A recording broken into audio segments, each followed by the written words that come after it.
Hi అండి, welcome to our channel. ఈరోజు ఈ వీడియోలో బేబీ యొక్క ఈడీడీ డేట్ అనేది ఏ విధంగా తెలుసుకోవాలి. ప్రెగ్నెన్సీలో ఉన్నప్పుడు ఈడీడీ డేట్ అనేది ఒకటి ఉంటుందండి. సో ఈ డేట్ ఏంటంటే మనకి ఎక్స్పెక్టెడ్ డెలివరీ డేట్ అన్నమాట. మనకి డేట్ ఏ విధంగా అయితే అవుతుందో ఆ లాస్ట్ పీరియడ్ని అయితే మనం గుర్తుపెట్టుకుంటే ఈ ఈడీడీ డేట్ని దాని ద్వారా అంటారు. అండ్ ఇంకొకటి వచ్చేసి మనకి బేబీ స్కానింగ్స్ అవి చేసినప్పుడు బేబీ ఎంత వెయిట్ ఉంది, ఎంత మెజర్మెంట్ ఉంది, దాన్ని బట్టి ఏ నెలకి ఎంత ఉండాలో డాక్టర్కి ఐడియా ఉంటుంది కదా. దానిని బట్టి అయితే మనకి ఈడీడీ అనేది ఇస్తారు. ఎక్స్పెక్టెడ్ డెలివరీ డేట్, మనకి డెలివరీ ఎప్పుడు రావచ్చు అనే దానికి ఒక మెన్షన్ అయితే చేసి మనకు ఒక డేట్ని అయితే ఇస్తారు. దీన్ని మెయిన్గా వచ్చేసి మన పీరియడ్ ఏ విధంగా ఉంది, ఏ మంత్న అయింది, ఏ డేట్న అయింది అంటే లాస్ట్ డేట్ ఏ విధంగా అయితే అయిందో దాన్ని క్యాలిక్యులేట్ చేసి ఫస్ట్ ఎల్ఎంపీ అని మనం ఫస్ట్ డాక్టర్ విజిటింగ్కి వెళ్ళినప్పుడు ఎల్ఎంపీ అని అడుగుతారు. లాస్ట్ మెన్సెస్ పీరియడ్ అన్నమాట. లాస్ట్ మెన్సెస్ పీరియడ్ ఎప్పుడైతే అయ్యామో ఆ డేట్ని డాక్టర్కి చెప్పినప్పుడు దాన్ని బట్టి మనకు ఒక డేట్ అనేది ఇస్తారు. అది ఎలా అనేది వీడియోలో షేర్ చేస్తాను. నార్మల్గా వచ్చేసి అక్టోబర్ 5వ తేదీన చివరిసారి బహిష్టు అయిందనుకోండి, ఈ 5వ తారీఖుకి 7 రోజులు కలపాలి. అలా కలపగా 12 అవుతుంది కదా. కాన్పు అయ్యే తారీఖు తెలుసుకోవడానికి నవంబర్ నెల నుండి 9 నెలలు అయితే లెక్క పెట్టాల్సి ఉంటుంది. అలా లెక్క కడితే జూలైకి 9 నెలలు అవుతుందండి. అలా లెక్క కట్టగా తేలిన జూలై నెల 12వ తేదీకి కాన్పు అయ్యే రోజు. దీన్ని ఈడీడీ డేట్ అంటారు, అంటే ఎక్స్పెక్టెడ్ డెలివరీ డేట్. ఒకవేళ ఇంకొక డేట్ వచ్చేసి చూద్దాము.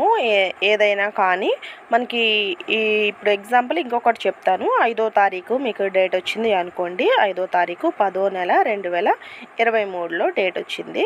అయితే చివరిసారిగా బహిష్టు అయిన తేదీకి చూసుకున్నట్లయితే దాని నుంచి మనం లెక్కగా అయితే కట్టినట్లయితే మనకి 12వ తారీఖు 7వ నెల 2024 అయితే డేట్ అవుతుంది. ఏ స్త్రీ అయినా అక్టోబర్ 31వ తేదీన చివరి బహిష్టు అయింది అని అనుకోండి.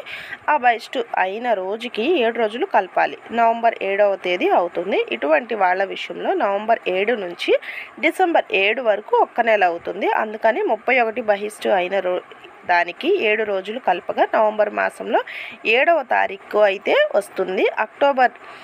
నవంబర్ 2 వదిలేసి డిసెంబర్ నెల నుంచి 9 నెలలు లెక్క కట్టాలి. ఈ రకంగా లెక్క కడితే అక్టోబర్ 31న బహిష్టు అయిన స్త్రీ ఆగస్టు 7న కాన్పు అయితే అవుతుంది. ఈ విధంగా అయితే మనం లెక్కలు కట్టాలండి. కాన్పు అయ్యే నెల తారీఖు తెలుసుకోవడానికి మరొక పద్ధతి కూడా ఉంటుంది.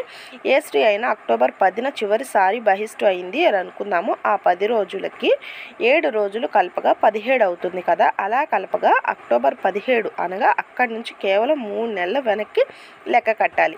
అంటే సెప్టెంబర్, ఆగస్ట్, జూలై అని వెనక్కి లెక్క కడితే ఇలా నిండు 3 నెలలు వెనక్కి లెక్క కడితే రాబోయే సంవత్సరం జూలై 17వ తేదీ కాన్పు అవుతారు. ఇదొక ప్రక్రియ, అదొక ప్రక్రియ అన్నమాట. సో ఈ విధంగా కూడా మీరు లెక్క కట్టవచ్చు. నార్మల్గా మీకు ఒక డౌట్ రావచ్చు, ఎగ్జాక్ట్గా ఈడీటీ డేట్ ఏదైతే ఇస్తారో దాన్ని బట్టే మనము డెలివరీ అవుతామా అనేసి. సో ఎగ్జాక్ట్గా అయితే చాలా మందికి జరగదండి. ఆ ఈడీటీ డేట్ నుంచి ఒక వారం ముందైనా జరగవచ్చు, ఒక వారం వెనకైనా జరగవచ్చు, లేదా ఈడీడీ డేట్ కంటే ముందే ఒక 10 రోజుల ముందు కూడా డెలివరీ అవుతారన్నమాట. మీకు ఈడీడీలోనే ఉంది ఎక్స్పెక్టెడ్, అంటే ఆ రోజు అవుతుందేమో అని ఇస్తారు, కానీ అది ఖచ్చితం అయితే కాదండి. సో కాకపోతే మనం ముందస్తుగానే జాగ్రత్తగా ఉండాలి. 1 మంత్ ముందు నుంచి 8th మంత్ క్రాస్ అయిన దగ్గర నుంచి, కొంతమంది 7th మంత్ నుంచే డెలివరీ బ్యాగ్ కానీ ఇవన్నీ కూడా రెడీ పెట్టుకొని ఉంటారు. ఏ టైంలో మనకి డెలివరీ పెయిన్స్ వస్తాయో తెలియదు కాబట్టి, అంటే మనము మాయ ఉన్న తీరును బట్టి కానీ ఆ యొక్క పీరియడ్స్ని అంటే మనకి పెయిన్స్ వస్తుంటాయి. కొంతమందికి ఎక్కువగా పెయిన్స్ చేస్తూ ఉంటాయి, దానివల్ల కానివ్వండి.